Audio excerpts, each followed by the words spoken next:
Before Democrats dumped $2 trillion on the economy last year, experts warned that such reckless spending would not just raise prices for working families, but could also trigger a full-on recession. In February of 2021, for example, a prominent economist testified right here on Capitol Hill that Democrats' runaway spending might back the Federal Reserve into a corner. It might leave the Fed no choice but to sharply raise interest rates. And that would not just slow down our economic recovery, but potentially actually shift it into reverse. Sound familiar? That's exactly what's happened right before our eyes. Yesterday, a few days after the far worse than expected inflation report for the month of May, the Fed announced the biggest interest rate hike in 28 years, the biggest interest hike in 28 years. And they signal more increases may be on the deck soon. The Fed acted too slowly on the incorrect presumption that inflation would fade away.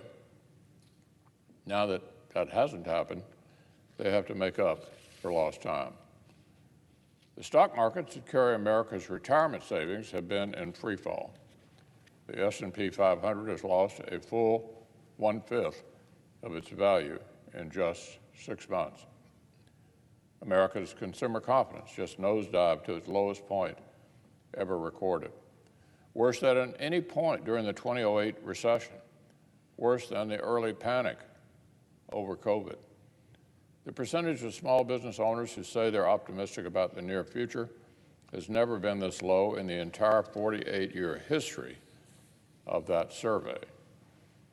And signs suggest this may be just the beginning of the pain for the American people.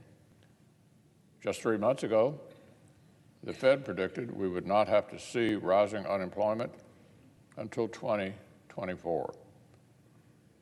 Yesterday, however, they announced they now see unemployment increasing this year, next year, and the year after that. Just between March and May, their official estimate for our country's economic growth in 2022 plummeted, listen to this, by 40%. It looks increasingly like Democrats may have driven America toward a full-on recession.